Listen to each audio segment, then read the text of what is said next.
छायावपणासनो मङ्गलानं च सभ्येसिं पठमः वै मङ्गलम्। ॐ शान्ति शान्ति शान्तिः। आज हम पहली बार केवल मात्र बिना किसी विशेष प्रयोजन के, कोई कार्यक्रम नहीं था नागपुर का या यहाँ दहेगांव आदि का, हमने 3 दिन पहले ही पूज्य महाराज श्री के सेवकों से बात की कि हमको पूज्य महाराज श्री का दर्शन लाभ लेना है और हमारा सौभाग्य है कि भारत की संत गुरु ऋषि परम वीतराग, हम जब योग दर्शन पढ़ते, सांख्य योग न्याय वैशेषिक वेदांत मीमांसा हमारे षड दर्शनों की एक महान परंपरा है। उसमें ऐसा कहा जाता है कि आपको भगवान में अपना चित्त लगाना है, अपने शरीर इंद्रियों और चित्त को निर्दोष बनाना है, तो क्या करें? बोले वीतराग विषयम वा चित्तम, जिन्होंने अपने चित्त को राग द्वेष से रहित कर लिया है, ऐसे महापुरुषों का दर्शन और महापुरुषों का चिंतन, उनकी सन्निधि साधना का बहुत बड़ा साधन है। हमारा सौभाग्य है कि हमने कई बार इस युग के परम तपस्वी कहे, वीतराग शिरोमणि कहे, ऐसे पूज्य श्रद्धेय प्रातः स्मरणीय विद्यासागर जी महाराज जी का हमने आशीर्वाद।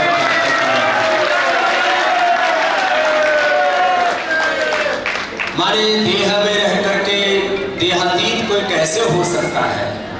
शरीर के इंद्रियों के मन के भान से परे, जिसको हमारे यहाँ सनातन शास्त्रों में गुणातीत भावातीत महापुरुष कहते हैं, ऐसे पूज्य महाराज श्री की सन्निधि, उनका आशीर्वाद, उनके साथ लंबी चर्चाएं और संवाद भी हुआ और हमको तो पूज्य महाराज श्री बालकवत प्रीति करते थे और हम जो कुछ है इन महापुरुषों के संतों के चरणों के आशीर्वाद से। और हम परम श्रद्धेय परम तपस्वी परम योगी पूज्य महाराज श्री जी को, पूज्य समय सागर जी महाराज जी को भी हम महाराज जी का ही प्रतिरूप मानते हैं।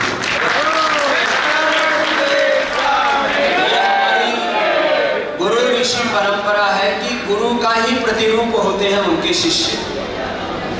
और महाराज जी ज्ञान में, तप में, भक्ति में और हमारे अरिहंतों की परंपरा को, दिगंबरों की परंपरा को जीवंत रूप से जीने वाले,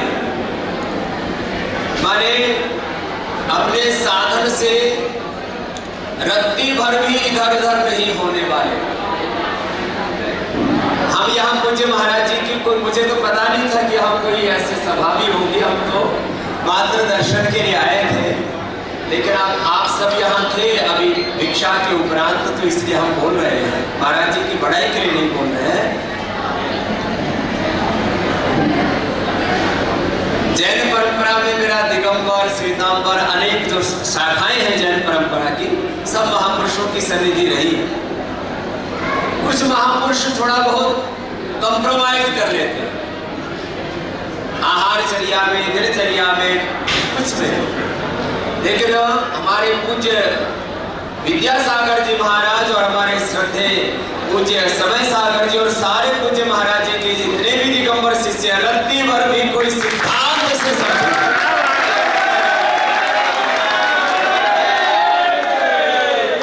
ये बहुत बड़ी बात होती है कि रत्ती भर भी अपने सिद्धांत से, अपने साधन से, अपनी साधना से, अपने कर्तव्य से, अपने मंतव्य से, अपने गंतव्य से, अपनी जो साधना है उससे रत्ती भर भी कोई समझौता ना करके सत्य के ऊपर चले और बिना किसी की आलोचना की। ये भी बड़ी बात मैं देखता हूं। अब कभी कभी कोई बहुत बड़ा ऐसा विषय आ गया तो साधु को सावधान करना पड़ता है, लेकिन मेरे कुछ जैन मुनियों से संपर्क रहे, वो थोड़ा उत्तेजक भाषण भी देते रहे। अभी भी कुछ महापुरुष हैं, हम किसी की आलोचना नहीं कर रहे हैं, लेकिन किसी का वाणी से भी किसी को कष्ट ना देना, वो पूज्य महाराज श्री से सीखा।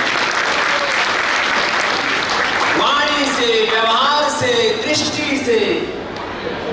अरे हमारे जैन महापुरुष अभी, क्योंकि हमारी दीक्षा क्योंकि ये वस्त्र वाली परंपरा में हो गई है, हम लेकिन लगभग 8-10 घंटा हम जब अकेले में होते हैं तो हम भी दिगंबरी हो,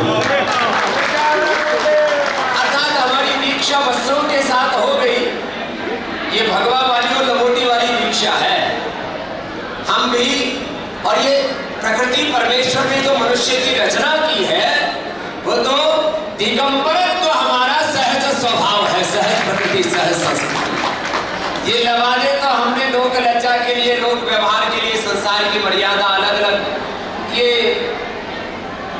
संस्कृति और सभ्यताएं समय समय पर अलग अलग परिवेश में घटती रहती हैं, लेकिन सनातन सत्य तो दिगंबरत्व ही है, यही। और उसको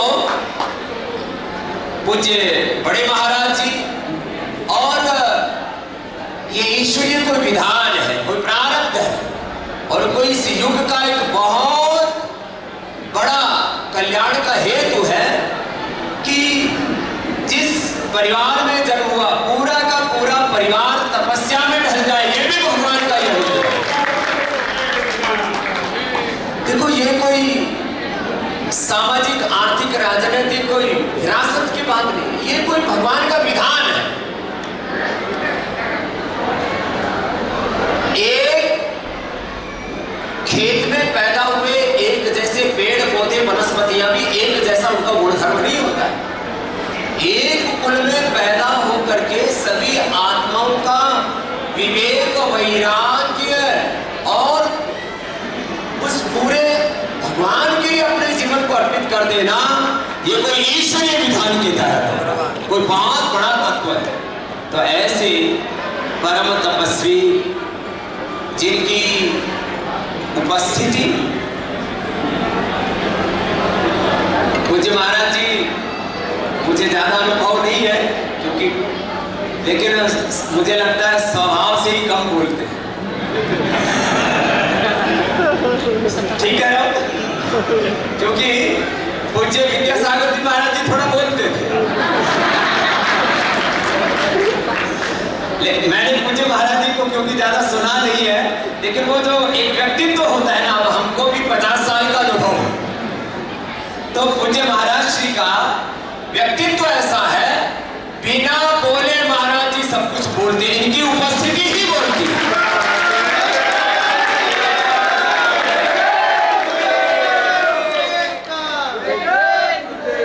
पूज्य संत चरणों की उपस्थिति, the presence of his saint, this is our ultimate wealth, ultimate achievement of our life।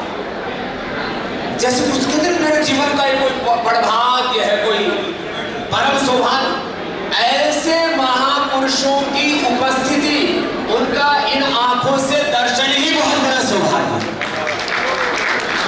उनके चरण पढ़ना, उनकी चरणों की धूल वो अपने माथे पर आ जाना, कोई हमको ढोंगा आडा पर भागना तो विश्वास नहीं करते कि पूज्य महाराज जी के चरणों के पीछे की धूल ले लेकर के माथे पर लगा रहे हैं कि खा रहे हैं, कि ऐसा नहीं करते। लेकिन ऐसे ही महापुरुषों के बारे में कहा है, वंदौ गुरु पद पद्म परागा सुरुचि सुवास सरस अनुरागा अमीय मूरी में चूर्ण चारु समन सकल भव रुच परिवार।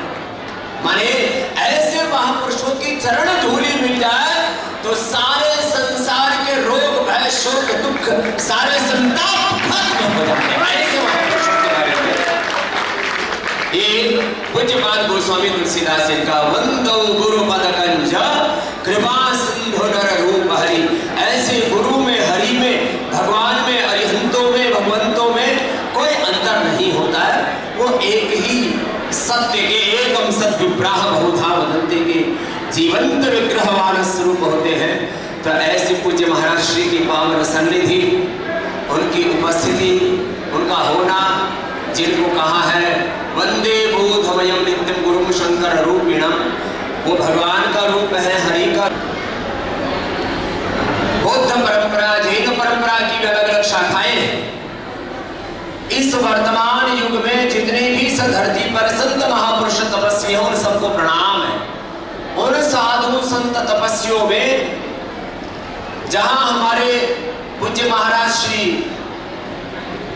जो उस अनंत में विलीन हो चुके हैं, विद्यासागर जी हमारे जैसे उसके शिखर पर थे, उसी प्रकार से इस समय के महापुरुषों में यदि शिखर महापुरुषों को कहा जाए तो उसमें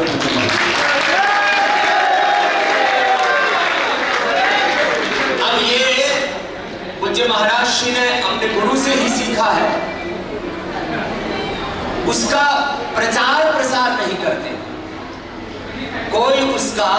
एक कुछ लोग होते भी हैं, कई बार गुरु बोलते चेले प्रचार कर देते हैं, कई बार गुरुजी भी कहते हैं चलो अच्छी बात है प्रचार हो जाए, उससे भी कुछ लोगों का उपकार हो जाए, लेकिन बिना प्रचार प्रसार के यदि परंपराओं की बात की जाए तो हम तो एक सनातन में संन्यास परंपरा की अलग धारा है। हम चाहे वो वस्त्रधारी हो, अब कुछ भी बोलो, कोई संख्या बोलना वो कहीं शब्द दोष, वाणी दोष ना हो जाए हमसे, इसलिए कह रहे हैं कि ऐसे महापुरुषों की का दर्शन, ऐसे महापुरुषों का होना एक भगवान का बहुत बड़ा विधान है। हम सब बड़भागी हैं, हम सबका परम सौभाग्य है। ऐसी गुरु की सन्निधि हमारे इस लोक के कल्याण के लिए और परलोक के कल्याण के लिए पर्याप्त है। तो ऐसे महापुरुषों से हम भी सीखें।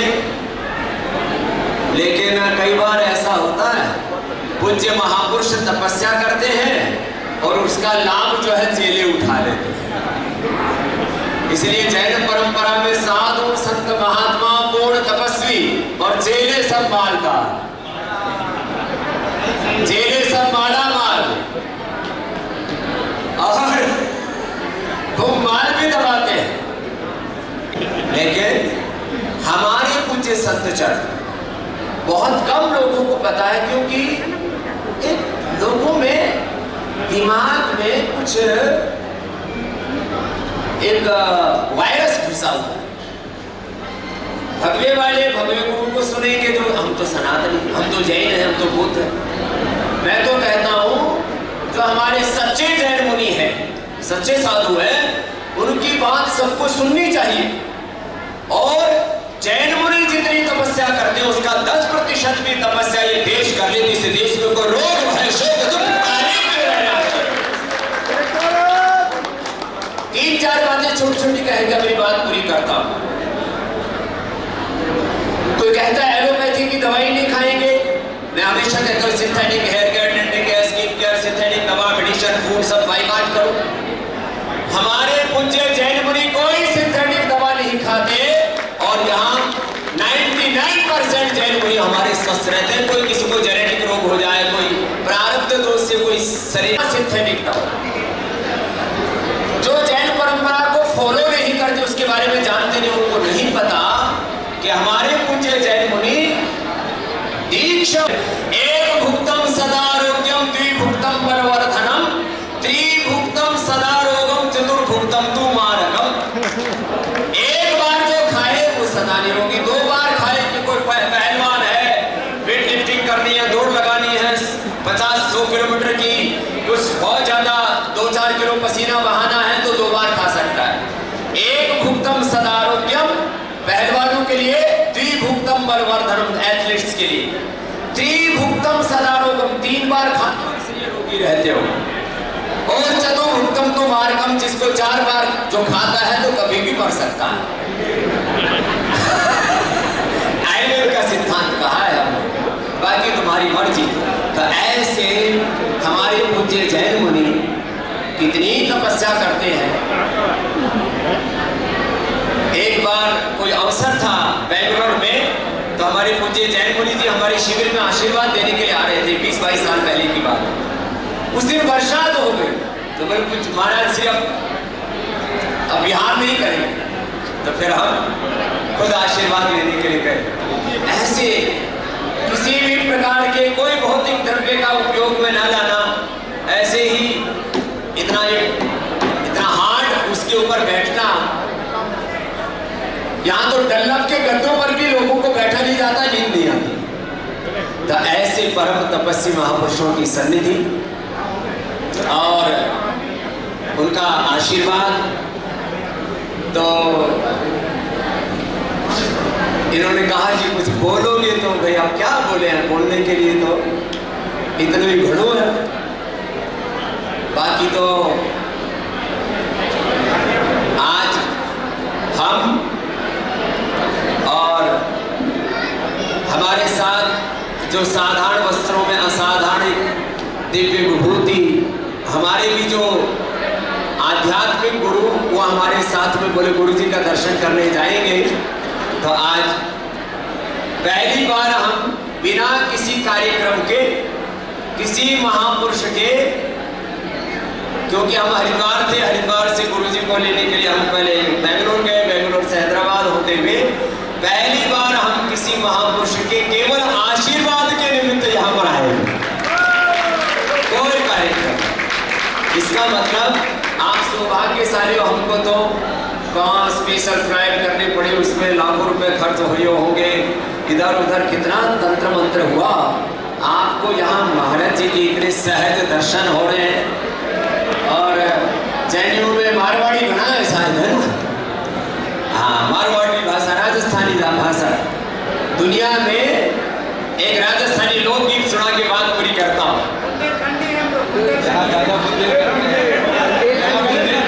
बुंदेलखंडी है। अच्छा, इधर आ गए तुम?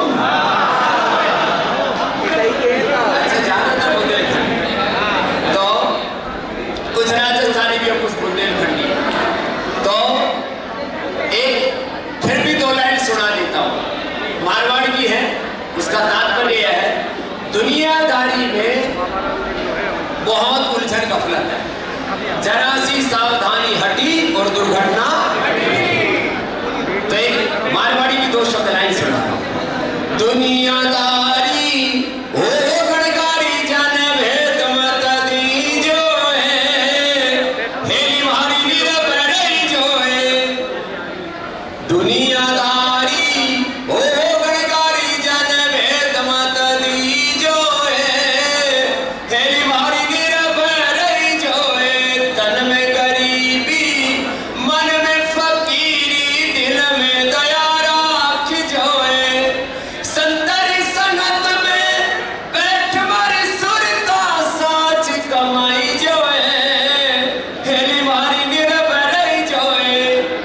तो समझदारी का क्या काम है? गुरु चरणा में शीश नवाई के, गुरु वचना में रही जो है। जैसे गुरु कहे वैसे जीना, और गुरु ना भी कहे तो जैसे गुरु जी रहे उनके पद चिन्हों पर चलना। गुरु चरणा में शीश नवाई के, गुरु वचना में रही जो है। कहत कबीर सुन रे भाई साधो रे, शीतल रही जो है, हेली भारी वीर बड़ई जो है। दुनियादारी हो गुणकारी जन भेद मत दीजो है, हेली भारी वीर बड़ई जो है। बोले सतगुरुदेव भगवान की। तो ऐसे गुरुदेव के चरणों में प्रणाम। अच्छा, मैं ये तो भूल ही गया, उधर सब पंखे चल रहे हैं और इधर गुरु जी जो है आनंद मना रहे हैं। तो ऐसे हर तरह से ये जो अपना परम सौभाग्य, उस सौभाग्य का हमको भी